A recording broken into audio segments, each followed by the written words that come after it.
I need to tell you about something that happened in the Cascade Mountains of Washington State in late October of 1991. Something that cost me my marriage, my reputation in the hunting community, and nearly my sanity. But here's the thing that still keeps me up at night. 33 years later, I'd do it all over again because Emma Thornton would be dead if we hadn't found her when we did. And what I witnessed in those 48 hours changed everything I thought I knew about what exists in the deep wilderness of the Pacific Northwest. My name is Robert Chen, and in October of 1991, I was a wildlife biologist for the Washington Department of Fish and Wildlife, which is probably the only reason anyone believed even a fraction of my story. I had spent 17 years tracking elk populations, studying predator patterns, and documenting migration routes through some of the most remote terrain in the lower 48 states. I knew those mountains, like most people, know their morning commute. I also knew, with absolute certainty, that Bigfoot was nothing more than a combination of misidentified bears, folklore, and wishful thinking by people who wanted to believe in something magical. I was wrong. The Roosevelt elk hunting season opened on October 26th that year, and my childhood friend Marcus Webb had been planning this trip since spring. Marcus owned a construction company in Olympia and had drawn a premium tag for the restricted zone northeast of Mount St. Helens, an area that had been off-limits for years following the eruption and had only recently reopened to limited hunting. The elk there had barely seen human presence in over a decade. Marcus had invited 4 of us: myself, his younger brother David, a guy named Tom Priestley who worked for Marcus, and Jack Morrison, who ran a sporting goods store in town and had been on dozens of hunts with us over the years. We met at the Marble Mountain trailhead at 4:30 in the morning on October 27th. I remember the exact temperature because I checked my truck's thermometer twice, not quite believing it. 31 degrees, which was unusually cold for late October, even at that elevation. We had 13 miles to hike into our base camp location, a meadow Marcus had scouted in September that sat in a natural basin surrounded old-growth forest. The plan was simple: 3 days of hunting, pack out whatever we got, and be back to our families by Halloween. By 10 in the morning, we had covered about 8 miles and stopped for an early lunch near a creek that fed down from the higher elevations. That's when Jack found the first piece of evidence that something was wrong, though we didn't understand what we were looking at initially. It was a small sneaker, pink and white Nike brand, wedged between 2 rocks in the creek bed. The shoe was muddy but not particularly weathered, and when Jack held it up, we could all see that the laces were still tied. Tom made a joke about it being left over from some family camping trip, but I knew better. I had worked enough search and rescue operations to know what this meant, and more importantly, I knew that this particular drainage system was at least 6 miles from the nearest maintained trail where families might camp. David, who had 2 daughters at home, went quiet when he saw it. Marcus asked me what I thought, and I told him the truth. Either someone had been here recently with a juvenile hiker, which seemed unlikely given the remoteness, or we needed to contact the ranger station immediately. We tried the radio, but the terrain blocked our signal. Cell phones weren't what they are now. Marcus had one of those brick-sized Motorola units that cost him nearly $800, but it was useless out there. I made the decision that we needed to continue to our planned campsite, where we'd have better elevation for radio contact, but that we should keep our eyes open for any other signs. We found the second shoe 40 minutes later, about a quarter-mile upstream. This one was tucked against a fallen log, and it was the matching left shoe to the right one Jack had found earlier. The placement was strange, almost deliberate, like someone had set it there rather than it being lost naturally.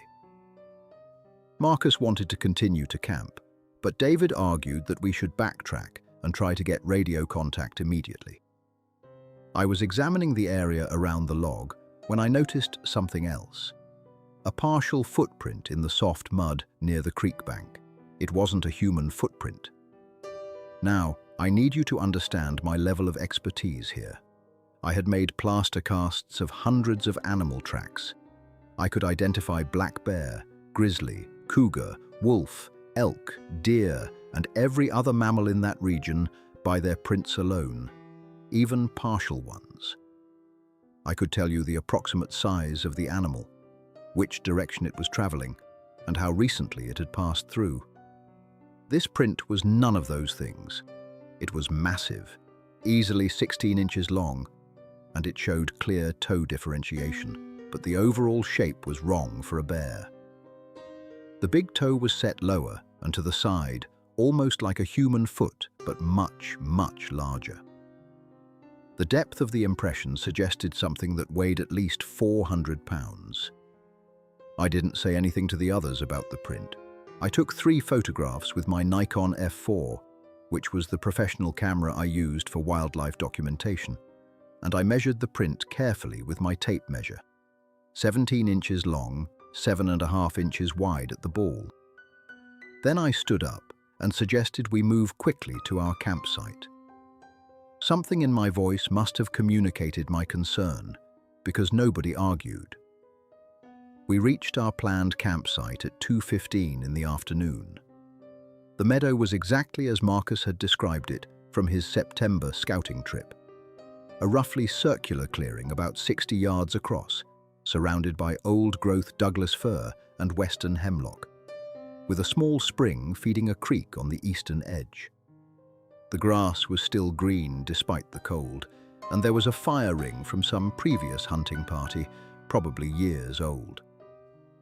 We dropped our packs and Marcus immediately tried the radio again. That's when we heard the screaming. I've heard a lot of sounds in the wilderness. I've heard elk bugling during rut, which can sound almost human. I've heard mountain lions, which is a sound that will turn your blood to ice. I've heard injured animals, fighting animals, dying animals. This was none of those things. This was someone screaming, high-pitched and terrified, and it was coming from somewhere up the slope to the north of our meadow. We didn't discuss it. All 5 of us dropped everything except our rifles and started running toward the sound. The terrain was steep, covered in deadfall and thick undergrowth, and we were making terrible time, but that screaming kept us moving. It would stop for 30 seconds, maybe a minute, and then start again, and each time it did, it sounded weaker, more desperate. David reached her first. She was huddled in a natural depression beneath a massive fallen cedar, barely visible in the shadows and undergrowth. Emma was 7 years old, with long dark hair matted with dirt and debris, wearing a torn purple jacket and jeans that were shredded at the knees. Her feet were bare and bloody.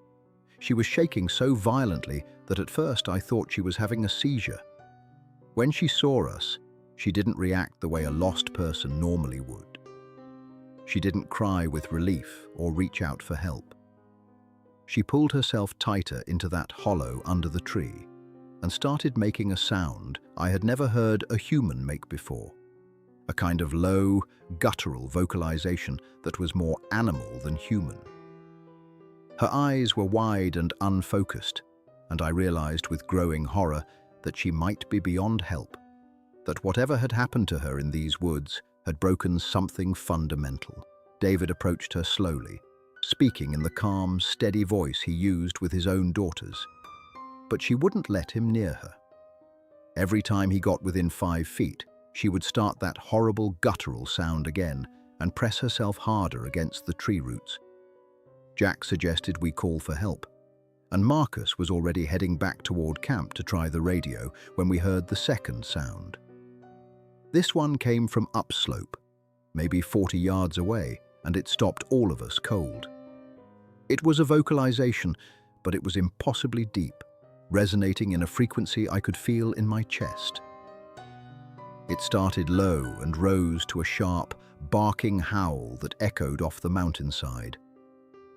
Emma's entire demeanor changed. She stopped shaking, She stopped making that guttural sound. She lifted her head and made a responding call, higher pitched but clearly in answer to whatever had made that first sound. Tom raised his rifle, and David hissed at him to lower it. I was trying to process what was happening, trying to fit this into some rational framework. Maybe there was another person up there, someone who had been caring for Emma. Maybe it was an acoustic trick of the canyon. Maybe I was misunderstanding the whole situation. Then I saw it. It came down the slope through the trees with a kind of fluid grace that seemed impossible for something that size. It was enormous, at least 7.5 feet tall, covered in dark brown hair that was longer around the shoulders and head. It moved on 2 legs, slightly hunched forward, arms swinging in a way that was distinctly primate but also distinctly not human. The face was partially obscured by hair, but I could see enough to know this was no bear, no human in a costume, no trick of light and shadow. It stopped about 20 feet from us, and I could smell it, a thick, musky odor, like wet dog mixed with something else, something organic and earthy. It made another vocalization, shorter this time, almost questioning, and Emma responded again. Then, and this is the part that still gives me chills, the creature reached behind its back and brought forward something I hadn't seen. An infant. The baby was tiny, maybe the size of a human newborn, covered in lighter brown fur with a pink face and huge dark eyes. It was clinging to the creature, and I could now clearly see this was a mother holding her offspring. She held the infant carefully in one massive hand while she made a series of soft grunting sounds toward Emma. Emma stood up. She was still shaking, but she took 3 steps away from us toward the creature. David started to move, and I grabbed his arm hard enough to bruise. I didn't know what I was seeing, but I knew with absolute certainty that if we interfered, someone was going to die, and it probably wouldn't be the creature. The Bigfoot mother made another sound, softer now, almost cooing, and extended her free hand toward Emma. The 7-year-old took 2 more steps, close enough now that the creature could have grabbed her, and that's when I noticed Emma's arms. Her forearms were covered in scratches, dozens of them, but they were clean, recently tended. There was plant matter stuck to some of them, a poultice of some kind, and the scratches showed no sign of infection despite what must have been several days in these conditions. The creature had been caring for her. Jack's voice was barely a whisper. What in the name of God is that thing doing with that person? But I was already piecing it together. The shoes placed carefully along the creek, the treated wounds, the way Emma responded to the creature's vocalizations. This wasn't a kidnapping or an attack. This was something else entirely, something that challenged every assumption I had ever made about the intelligence and behavior of whatever species this creature represented. The standoff lasted maybe 2 minutes, though it felt like an hour. The Bigfoot mother kept making soft vocalizations. The baby clung to her chest, and Emma stood between us and them, looking back and forth as if trying to make a decision. Finally, Marcus broke the silence. "We need to get that person to a hospital," he said, his voice steady despite the situation. "I don't care what that thing is or what it's been doing. That's a human being, and she needs medical attention." The creature's head snapped toward Marcus when he spoke, and I saw its face clearly for the first time. It was broad and flat, with a pronounced brow ridge and a nose that was wider and flatter than a human's, but not like a gorilla's either. The eyes were what got me, dark and intelligent, studying us with what I could only describe as careful assessment. This wasn't an animal responding to stimuli. This was a thinking being trying to evaluate a threat. I made a decision that I've questioned 10,000 times since. I stepped forward slowly, keeping my rifle pointed down, and I started talking. I told the creature that we meant no harm, that we were there to help Emma. that we understood she had been caring for the 7-year-old, but that Emma needed to be with her own kind. I felt ridiculous talking to it like it could understand English, but something in those eyes made me think that maybe, on some level, it could read intention, if not words. The creature watched me as I slowly knelt down and set my rifle on the ground. Then I unbuckled my pack and pulled out my first aid kit and one of my emergency ration bars. I opened the bar slowly and held it out toward Emma, not the creature, and I said, "Emma, are you hungry? We have food, we have water, we can help you." Emma looked at the creature, and I swear to you, they communicated something. The Bigfoot mother made a low sound, almost a purr, and shifted the baby to her other arm. Then she took one step backward, up the slope. The message was clear. She was giving permission. Emma walked to me, took the ration bar with trembling hands, and collapsed against my chest. She was burning with fever, and up close I could see that her lips were cracked and bleeding, her eyes sunken from dehydration. Whatever care the creature had been providing, it wasn't enough. Emma needed IV fluids, antibiotics, and proper medical treatment, and she needed them soon. David and Jack moved in quickly, wrapping Emma in David's jacket and getting water into her. Tom kept his rifle trained on the creature, though I noticed his hands were shaking badly. Marcus had already started back toward camp to try the radio again. I stayed focused on the Bigfoot mother, who had backed up another few feet but hadn't left. She watched us minister to Emma with what I can only describe as concern. The baby in her arms made a small sound, and she brought it to her chest, nursing it while keeping her eyes on us. I was documenting everything in my mind, cataloguing details, the way her fingers were proportioned more like human hands than ape hands, the almost human-like quality of her facial expressions, the careful, deliberate nature of her movements. Then Emma spoke for the first time. Her voice was hoarse and weak, but the words were clear enough. "Don't hurt the mama. She saved me." David asked her what happened, but she just shook her head and closed her eyes. We needed to move quickly. The temperature was dropping, and we had at least 2 hours of difficult hiking to get back to our camp with an injured person. I looked back at the creature one more time, and I made a choice that would haunt me for years. I took 3 photographs. The sound of the camera's motor drive made the Bigfoot mother startle backward, but she didn't flee. I lowered the camera and said, "Thank you." I don't know why I said it. Maybe because some part of me understood that this creature had saved Emma's life, had kept her alive in conditions that would have killed an adult, had treated her wounds and protected her from the genuine dangers of these mountains. The cold, the predators, the exposure. We carried Emma back to camp as quickly as we could manage. She drifted in and out of consciousness, sometimes mumbling words we couldn't understand, sometimes just making soft sounds that reminded me uncomfortably of the vocalizations the Bigfoot had made. Marcus had managed to get through to the ranger station, and they had a helicopter en route to our location, ETA 45 minutes. While we waited, I examined Emma more carefully. Beyond the scratches on her arms and the injured feet, she had bruising on her back and shoulders consistent with a fall. Her jacket, which I now could see had a name tag sewn inside that read Emma Thornton, was torn in several places, including a long rip down the back that looked like it might have been caused by a branch or possibly an animal's claw. But here's what was strange. The scratches on her arms, the ones that had been treated with plant poultices, were definitely not from the same source as the jacket tears. They were smaller, more deliberate, almost like defensive wounds, or the kind of scratches you might get from climbing or being pulled through dense brush. I started to develop a theory, one that seemed impossible, but fit the evidence better than any alternative.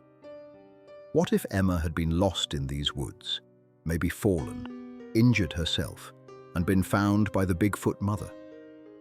What if the creature had recognized her as a juvenile of another species and responded with the same protective instincts she showed toward her own infant? What if those scratches came from the initial rescue, from being carried through the forest, and the creature had then tried to treat them with the same methods she might use on herself? Jack interrupted my thoughts. "Doc, you need to see this." He was holding Emma's feet, examining them in the fading afternoon light. The soles were cut and bruised, but they were also bandaged. Not with human materials, but with leaves bound in place with some kind of plant fiber, creating makeshift wrappings that had protected the worst of the injuries from infection. Someone, or something, with knowledge of wilderness medicine had deliberately created these bandages. The helicopter arrived at 5:47, just as the sun was touching the western ridgeline. The medic who jumped out took one look at Emma and immediately started an IV line. Her vital signs were weak but stable, and the medic confirmed what I had suspected. Severe dehydration, early-stage hypothermia, multiple lacerations and contusions, but nothing immediately life-threatening. If we had found her 12 hours later, the medic told us, the story would have been very different. They loaded Emma onto a stretcher and into the helicopter within minutes. A ranger named Coleman stayed behind to get our statements, and that's when things started to get complicated. Marcus and David told the story straight. We heard screaming, found a lost person, called for help. They didn't mention the Bigfoot mother. Tom backed them up, sticking to the basics. When Coleman turned to me, I hesitated. I was a state wildlife biologist. My credibility was my currency. If I told this story, if I mentioned what we had really seen, I would become a laughingstock at best, unemployable at worst.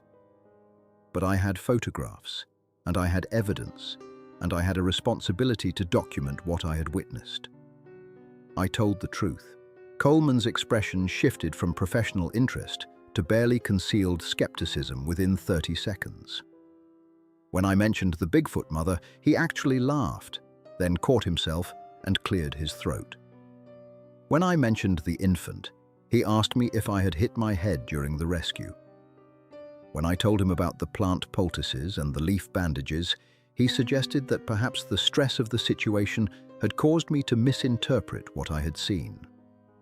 Marcus pulled me aside after Coleman finished with us and asked me very quietly what the hell I was doing.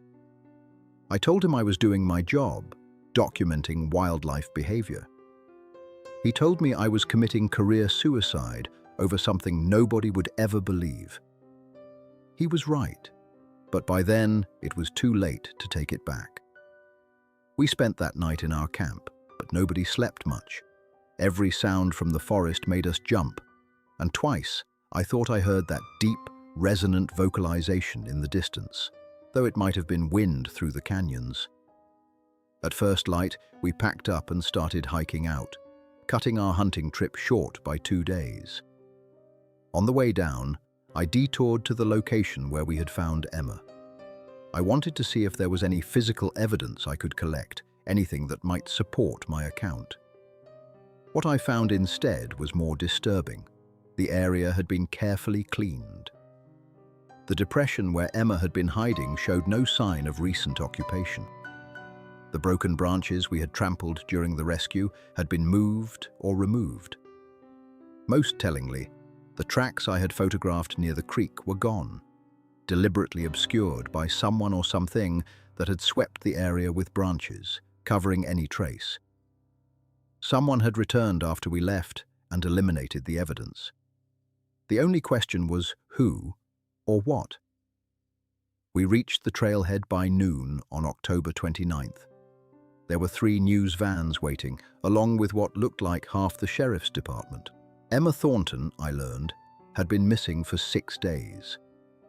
She had wandered away from a family camping trip at Iron Creek Campground on October 23rd, and despite massive search efforts involving over 200 volunteers and professional search and rescue teams, no trace of her had been found.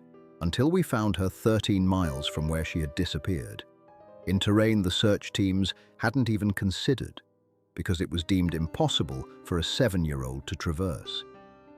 The reporters wanted to know how we found her, and Marcus gave them a sanitized version.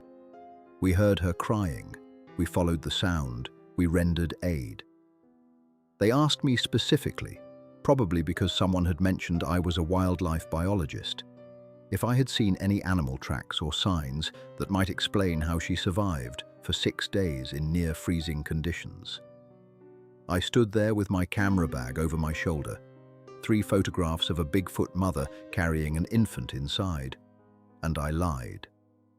I said we hadn't seen anything unusual, just evidence that she had been sheltering under the log. I said she was lucky to be alive, which was true, and that she must have found water from the creek, which was also true, if incomplete. That night, at home, I developed the photographs in my darkroom. I had been doing wildlife photography for 20 years, and I knew how to get the best possible images from my negatives. What I saw in those 3 frames was simultaneously the most incredible documentation I had ever captured and the most frustrating. The first photograph showed the creature at about 30 feet, partially obscured by branches but clearly visible from mid-torso up. The infant was visible in her arms. The image was sharp, well exposed, and detailed enough that you could see individual hairs and the texture of the skin on the creature's face. The second photograph captured her full body as she backed away, though at a greater distance and with more interference from the forest. You could see her proportions clearly, the long arms, the massive shoulders, the way she moved with both power and grace. The third photograph was taken just before she disappeared into the trees. It showed her in profile, the baby still clutched to her chest, and her face turned back toward the camera. What I saw in that image, what I've studied for 3 decades since, was an expression I can only describe as maternal concern, mixed with what looked like sadness. I made prints of all 3 photographs, and then I made a decision. I locked the negatives in my safe deposit box at the bank, and I hid the prints in a file folder marked Miscellaneous Wildlife 1991 in my home office. I told myself I was being cautious, that I would decide what to do with them when the time was right. The truth was, I was terrified. 2 days later, I got a call from the hospital. Emma Thornton was awake and asking to speak with me. Her parents had agreed to let me visit, though I got the distinct impression they weren't entirely comfortable with the idea. When I arrived at Sacred Heart Medical Center in Spokane, Emma's mother, Karen, met me in the hallway outside the pediatric ward. "She keeps talking about a bear," Karen told me, her eyes red from crying. "The doctors say it's probably a trauma response, a way of processing what happened, but she's very insistent. She says a mother bear took care of her. She keeps asking if we hurt the bear, if the bear's baby is okay." I felt something cold settle in my stomach. What exactly does she say about this bear? Karen looked uncomfortable. She says it walked on 2 legs. She says it talked to her, not in words, but in sounds that she understood. She says it fed her, gave her water, kept her warm at night. The psychologist thinks she's created a fantasy to cope with the trauma of being lost, maybe combining different memories into one narrative. I asked if I could see Emma, and Karen led me into the room. Emma was sitting up in bed, surrounded by stuffed animals and get-well cards. She looked small and fragile in the hospital gown, but her eyes were clear and alert. When she saw me, she smiled. "You're the cameraman," she said. "You took pictures of the mama and her baby." I felt Karen tense beside me. I sat down in the chair next to Emma's bed and spoke carefully. "Emma, can you tell me what happened after you got lost?" What she told me over the next 40 minutes would have sounded like a fantasy if I hadn't seen what I saw in those mountains. She said she had wandered away from her family's campsite, following a deer. She got turned around, tried to find her way back, and ended up walking deeper into the forest. She fell down a steep slope, hurt her back and her feet, and couldn't climb back up. She said she screamed for help until her voice gave out. She was cold and scared and thought she was going to die. That's when she heard something moving through the trees. She thought it was a bear at first, and she tried to hide, but it found her anyway. She was so big, Emma said, her eyes distant with the memory. I thought she was going to eat me, but she didn't. She made this sound, like she was sad that I was hurt. She picked me up really gently, like my mum picks up my baby brother, and she carried me. Emma said the creature took her to a place where there was water and shelter, a kind of natural cave formed by fallen trees. The creature brought her plants to eat, though Emma couldn't eat most of them. The creature seemed to understand and brought her different things, berries, roots, things that tasted better. She showed Emma where to find water that was clean enough to drink. She washed my cuts, Emma said. She put medicine on them, stuff that stung but made them feel better. She kept me warm at night. Her baby would sleep between us, and it was like having a really warm, furry, hot water bottle. I asked Emma if the creature ever hurt her, and she looked at me like I had asked the stupidest question in the world. No, she was protecting me. She kept the other animals away. One time a cougar came, and she made this sound, this really loud roar thing, and the cougar ran away. She was like a mom, but not my mom, like a mom for lost things. Karen was crying silently, and I understood why. Her daughter had survived 6 days in wilderness that killed experienced hikers, and she had been cared for by something that shouldn't exist. The gratitude and horror of that realization were probably tearing her apart. I asked Emma one more question. Why did you scream when we found you? Were you trying to call for help? Emma shook her head. I was calling for her. I heard you coming, and I got scared because I didn't know if you were good people or bad people. I wanted the mama to come protect me, and she did. I left the hospital with more questions than answers. Over the next few weeks, I tried to investigate what had happened, to find some rational explanation that fit the evidence. I hiked back into those mountains 3 more times, searching for signs of the Bigfoot mother and her infant. I found nothing, though on one trip I discovered a tree structure that looked deliberately built, a kind of lean-to made of branches that could have served as shelter. Meanwhile, Emma's story spread. The media loved the idea of the 7-year-old who survived because of a friendly bear, and psychologists appeared on morning talk shows discussing how people create protective fantasies during trauma. Nobody took her story seriously as literal truth, except for the Bigfoot enthusiast community, who didn't have any evidence beyond Emma's testimony. I stayed silent. I didn't publish my photographs. I didn't speak publicly about what I had seen. I told myself I was being professional, waiting for more evidence, but the truth was simpler. I was a coward. My marriage fell apart 6 months later. My wife, Jennifer, had never quite believed my account of what happened, and my obsession with returning to those mountains, my refusal to discuss what I had seen, except in the vaguest terms, drove a wedge between us that eventually became insurmountable. We divorced in 1993. My career suffered too. I found myself passed over for promotions, assigned to desk work instead of field research. Nothing was said explicitly, but I understood the message. The department didn't trust my judgment anymore. Colleagues who had respected me became distant. By 1995, I took early retirement, but I never stopped searching. I spent the next 15 years hiking through the Cascade Mountains, studying reports of Bigfoot sightings, trying to find the mother and her infant again. I never did. Either they had moved to a different territory, or they had learned to avoid me specifically. I like to think it was the latter, that the creature I photographed remembered me and chose to stay hidden, protecting her offspring from any more human contact. Emma Thornton grew up.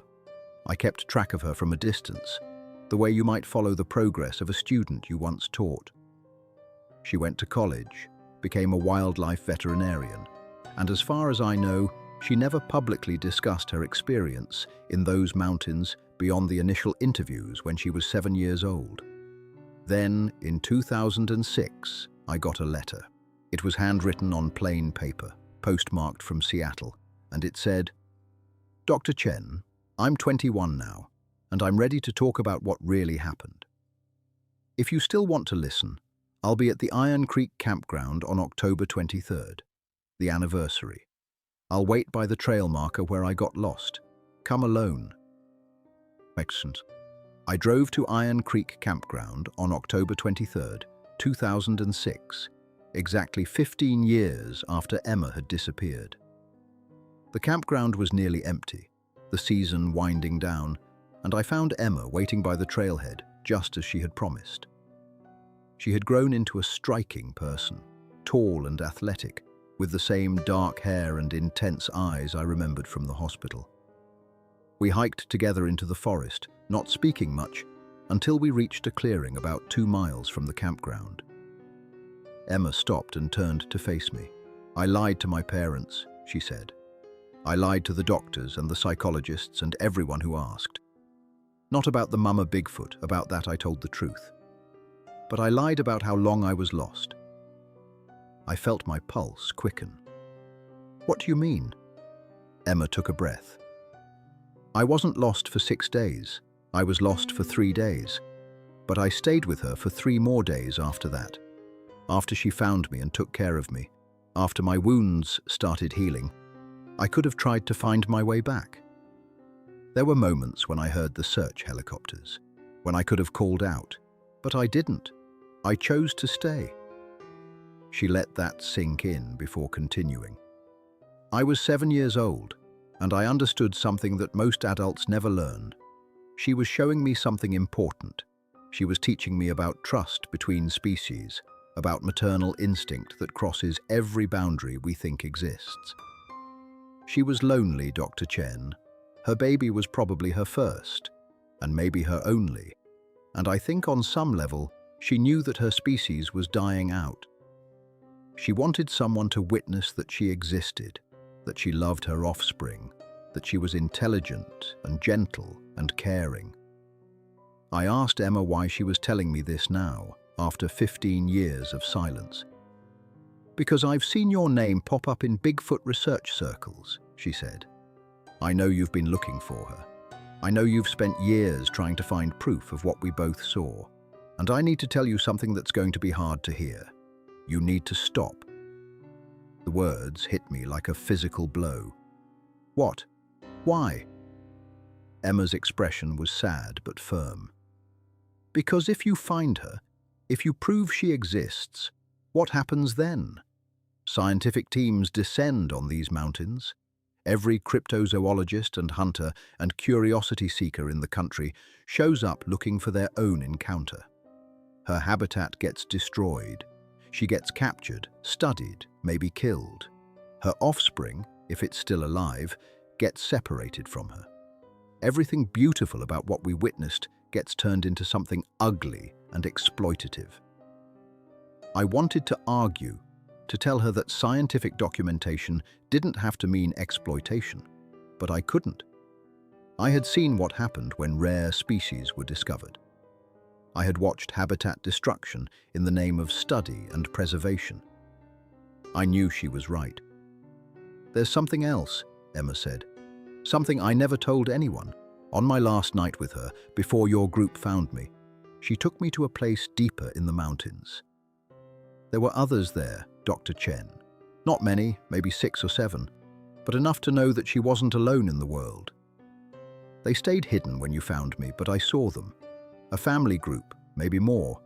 They're still out there, still surviving, and they deserve to be left alone." We talked for another hour, sitting in that clearing. Emma told me details about her time with the Bigfoot mother that she had never shared with anyone. how the creature showed her which plants were safe to eat, how she demonstrated using rocks to crack open nuts, how she kept watch through the nights, alert for any danger.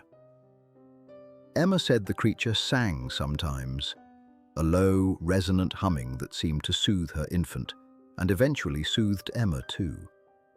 Before we parted ways, Emma made me promise something. She made me swear that I would never publish my photographs, never reveal the exact location where we found her, and never lead anyone else to the areas where I had searched for the Bigfoot mother. I kept that promise for 8 years. I locked away my research, stopped my hiking trips into the deep wilderness, and tried to build a different kind of life. I volunteered at wildlife rehabilitation centers, taught occasional classes at the community college, and slowly made peace with the idea that some mysteries were better left unsolved. But then something changed. In 2014, Emma contacted me again. This time it was a phone call, and her voice was tight with stress. "Dr. Chen, I need your help, and I need those photographs." I met Emma at a coffee shop in Olympia 2 days later. She looked exhausted, with dark circles under her eyes and a tension in her shoulders that spoke of sleepless nights. She slid into the booth across from me and didn't waste time with pleasantries. "There's a logging company," she said, "Cascade Timber Resources. They've purchased mineral and timber rights to a 12,000-acre tract in the restricted zone. The same area where we found you. They're planning to start clear-cutting operations in 6 months, and they've already begun surveying and building access roads." I felt my chest tighten. Can they do that? I thought that area was protected. Emma shook her head bitterly. Protected from public access, not from resource extraction if you have the right permits and enough money. They've been working on this for 3 years, quietly acquiring rights, filing environmental impact statements that nobody reads. I only found out about it because one of my clients is a forestry consultant who mentioned it in passing. She pulled out a folder and spread papers across the table between us. Survey maps, timber estimates, construction schedules. The planned clear-cut zone covered nearly 8,000 acres, including the exact drainage system where we had found Emma and the higher elevations where she said she had seen the family group of Bigfoot. "I've tried everything legal," Emma continued. "Environmental petitions, spotted owl habitat protections, water quality concerns. But Cascade Timber has lawyers who know how to navigate every loophole. The permits are solid, unless we can prove there's an endangered species in that area, something that would trigger federal protection. They're going to level those mountains." I understood where this was going before she said it. "You want me to publish the photographs?" "I need you to publish the photographs," Emma corrected. "And I need you to do it in a way that gets taken seriously, not some cryptozoology website or conspiracy theory forum. Real scientific documentation, your credentials, your reputation, the photographic evidence. If we can force a proper investigation, if we can get wildlife biologists and federal agencies involved, we might be able to stop this."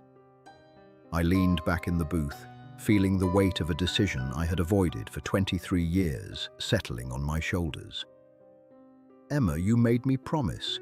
You said if we proved they existed, it would destroy them. How is this different?" "Because if we don't prove they exist, they're definitely going to die," Emma said, and her voice cracked. "The logging will destroy their habitat, the noise, the machinery, the roads cutting through their territory. Even if they survive the initial clear-cutting, they'll be pushed into smaller and smaller areas.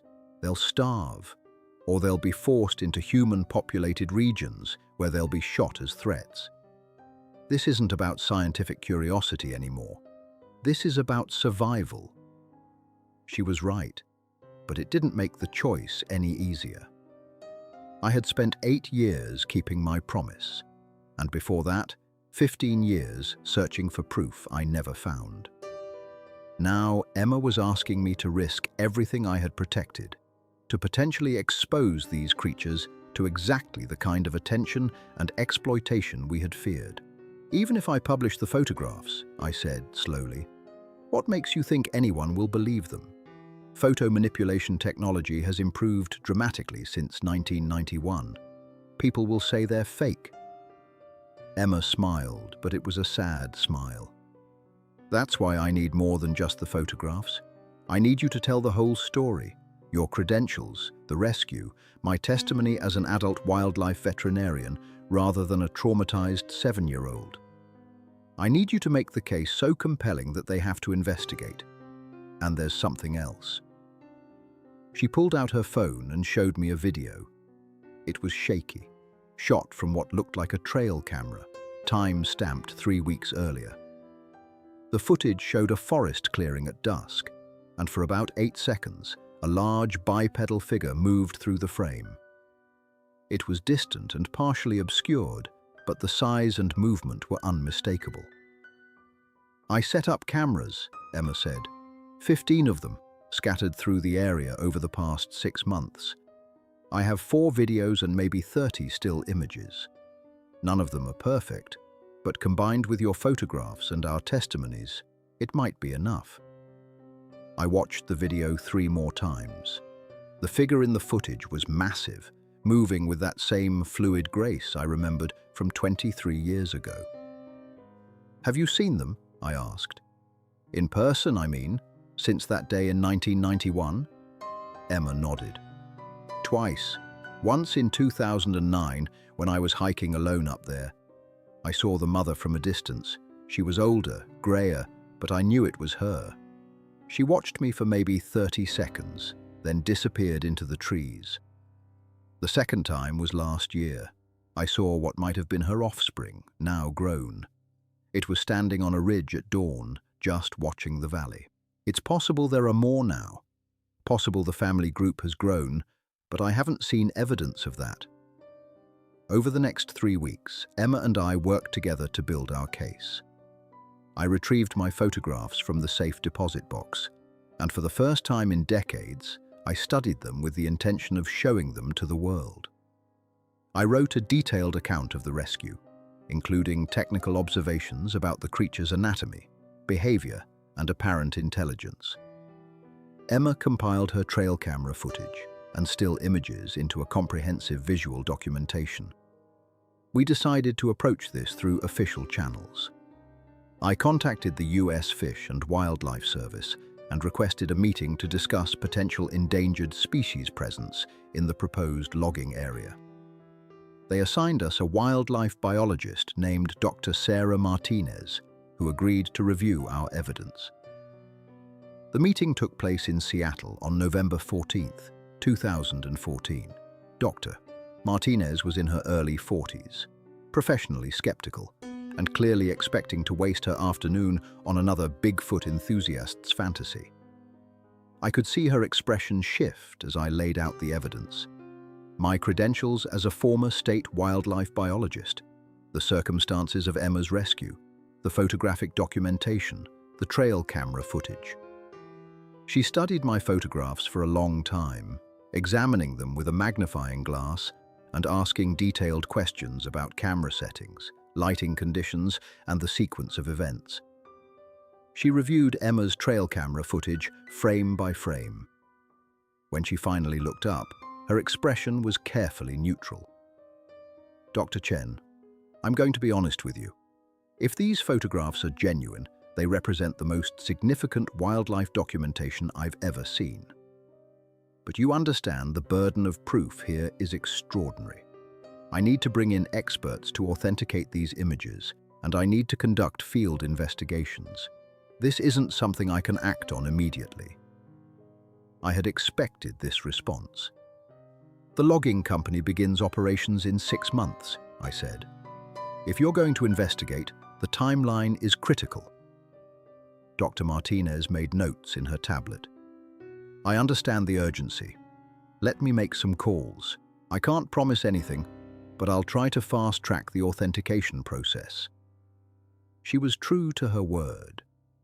Within 2 weeks, I was contacted by a team from the Smithsonian Institution's National Museum of Natural History. along with experts in photo analysis from the FBI's forensic laboratory. They examined my negatives, analyzed the grain structure and chemical composition of the prints, and used every technological tool available to determine if the images had been manipulated. The verdict came back after 3 weeks. The photographs were authentic, unmanipulated images captured on film in late October of 1991. The FBI analyst noted in her report that the subject in the photographs did not match any known primate species, and that the anatomical proportions were consistent across all 3 images, suggesting either an unknown species or an impossibly sophisticated costume that would have been beyond the technology of 1991. Emma's trail camera footage underwent similar scrutiny. Video analysis experts confirmed that the footage was unmanipulated and that the subject's movements and proportions were consistent with a large bipedal creature, not a human in costume or a misidentified bear. On January 9, 2015, the U.S. Fish and Wildlife Service issued an emergency order halting all logging operations in the proposed Cascade Timber Resources area, pending a comprehensive wildlife survey. The company immediately filed legal challenges, and the story exploded into national news. I became, overnight, the most controversial figure in cryptozoology and wildlife biology. The photographs went viral within hours of their release. Major news networks ran special segments, scientists divided into camps, those who thought the evidence warranted serious investigation, and those who remained convinced it was an elaborate hoax, despite the forensic analysis. The backlash was intense. I received death threats from people who thought I was a fraud. I received equally disturbing messages from Bigfoot enthusiasts who wanted me to reveal exact locations and guide them to the creatures. My phone rang constantly with interview requests, book offers, documentary proposals. I disconnected my landline and changed my cell number 3 times in 2 months. Emma faced her own challenges. Her veterinary practice saw a surge in publicity, both positive and negative. Some clients pulled their business, uncomfortable with her association with what they considered pseudoscience. Others sought her out specifically because of her story. She handled it with more grace than I did, maintaining a consistent message. These creatures, if they existed, deserved protection and privacy, not exploitation. The field investigation began in March of 2015. A team of 30 scientists and researchers, led by Dr. Martinez, and including primatologists, wildlife biologists, and ecology specialists, established a base camp in the restricted zone. They used non-invasive survey methods, trail cameras, hair traps, audio recording equipment, and environmental DNA sampling from water sources. I was invited to participate as a consultant, and I accepted. Emma came too, taking a leave of absence from her practice. We spent 6 weeks living in tents, hiking through the forests we both knew so well, showing the team the locations where we had encountered the creatures. The scientists found evidence, footprints that didn't match any known species, carefully documented and cast in plaster, hair samples that DNA analysis couldn't definitively identify, showing genetic markers that were primate but not matching any catalogued species, tree structures that appeared deliberately constructed. And on April 7, 2015, they captured something on a trail camera that made everything else irrelevant. The footage showed the Bigfoot mother I had photographed 24 years earlier. She was older now, her hair grizzled with grey, moving more slowly than I remembered. But it was unmistakably her, and she wasn't alone. With her were 3 others, what appeared to be 2 younger adults and 1 juvenile. They moved through a clearing just after dawn, foraging for early spring vegetation, communicating with soft vocalizations. The footage ran for 11 minutes before they moved out of frame, and in those 11 minutes, They displayed behavior that was complex, social, and undeniably intelligent. They shared food. They groomed each other. The juvenile played, in a way that reminded me heartbreakingly of human activity. My mother, looked directly at the camera at one point, and I wondered if she knew we were watching, if she understood what this meant. Dr. Martinez called a press conference on April 15th. She stood in front of dozens of reporters and cameras and said words I never thought I would hear in my lifetime. Based on the evidence collected during our field investigation, we have documented the presence of a previously unknown species of large primate in the Cascade Mountain region. We are recommending immediate emergency protection of the entire 12,000-acre area, with expansion of the protected zone based on further habitat studies. The legal battles that followed lasted 2 years. Cascade Timber Resources fought the protection order with every resource they had. Environmental organizations and scientific institutions rallied to support the protection. The case eventually reached federal court, where a judge ruled that the evidence of an unknown species warranted protection under the Endangered Species Act until further studies could be completed. The logging was permanently stopped. The protected area was expanded to 25,000 acres. Access was severely restricted, limited to authorized research teams with strict protocols for non-invasive study. The creatures, which the scientific community eventually designated as a provisionally recognized species, pending further documentation, were given the protection Emma and I had fought for.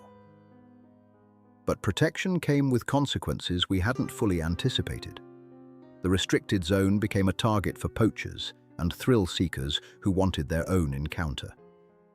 Despite heavy fines and criminal penalties, people tried to sneak in. There were incidents. In July of 2016, a hunting guide was found badly injured after apparently surprising one of the creatures in the forest. He survived, but the encounter fed public fear and calls for the creatures to be captured or eliminated. Security around the protected area increased. Motion sensors, rangers on patrol, severe penalties for trespassing.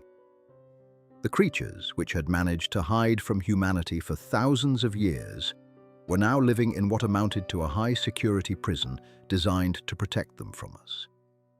Emma and I argued about whether we had made the right choice.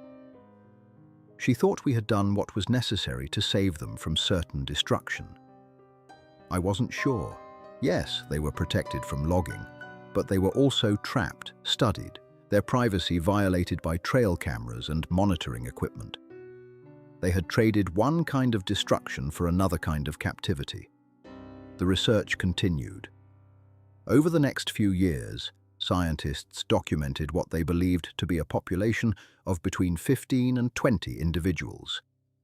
DNA analysis confirmed they were a distinct species, most closely related to extinct hominids, but with genetic markers that suggested a divergence from the human lineage approximately 2 million years ago. They were given the scientific designation Gigantopithecus cascadensis, though the media still called them Bigfoot. I participated in research projects for 3 more years, but my heart wasn't in it anymore. Every time I saw new footage of the creatures, I felt a growing sense of guilt. The mother who had saved Emma, who had shown such gentle intelligence and maternal care, was now the subject of constant surveillance. Her family group couldn't move through their territory without being monitored and documented. We had saved them from destruction, but we had also taken away the one thing that had allowed them to survive for so long: their obscurity. In 2018, I withdrew from all research activities. I gave one final interview where I stated my belief that the creatures should be studied minimally and protected maximally, that we owed them the dignity of privacy. Then I stopped talking to the press, stopped responding to requests for comment, and tried to fade back into the anonymity I had lost. Emma visited me in October of 2019, 28 years after the day we first met in those mountains. We hiked together into the protected zone with proper permits, though we stayed on marked trails and respected the boundaries. We didn't see any of the creatures, which was probably for the best. "Do you ever regret it?" Emma asked, as we sat by a creek that might have been the same creek where Jack found that first pink sneaker all those years ago. I thought about her question for a long time before answering. I regret that we had to make the choice at all. I regret that their survival depended on us violating their privacy. But given the alternative, given what would have happened if Cascade Timber had been allowed to proceed, no, I don't regret saving them, even if the salvation is imperfect. Emma nodded slowly. I dream about her sometimes, the mama. I dream that she forgives me for bringing the whole world down on them. I hope she understands that we did it because we cared, because we wanted her baby and the others to survive. She understood more than most humans ever could, I said. She understood what it meant to protect the vulnerable, even when it's difficult, even when it costs you something. That's what she taught you when you were 7 years old, and that's what you did when you asked for my help.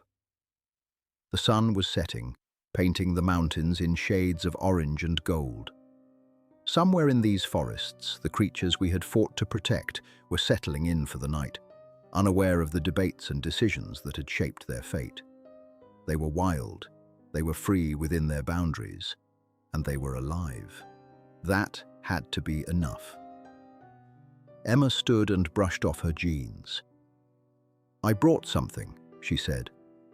She reached into her backpack and pulled out a small carved figure, maybe 4 inches tall, rough but recognizable. It was a Bigfoot, carved from a piece of cedar, holding what might have been an infant. "I made this," she explained. "I've been learning woodworking. I thought we could leave it somewhere, like a thank you, for everything she gave me." We found a hollow at the base of an old Douglas fir, sheltered from rain and wind. Emma placed the carving inside, positioning it carefully so it faced out toward the forest. It was a small gesture, probably meaningless to the creatures themselves, but it mattered to us. As we hiked back toward the trailhead, I thought about the path that had led me here. I had started as a skeptic who didn't believe in Bigfoot. Then I became a witness who saw the truth but kept silent. Then I became a reluctant advocate who broke his silence to save what he had seen. And now I was an old man, retired, largely forgotten, who carried the knowledge that some mysteries are worth protecting, even when protection is complicated and imperfect. I think about that Bigfoot mother often, the one who saved Emma instead of avoiding her. I think about the choice she made to approach us that day, to let us take Emma, trusting in some way that we would do right by the 7-year-old she had protected. I think about the trust that required, the intelligence that demonstrated, and the compassion that motivated it. We failed her in some ways. We exposed her kind to scrutiny they never sought. We trapped them behind boundaries and monitoring systems. But we also saved them from extinction.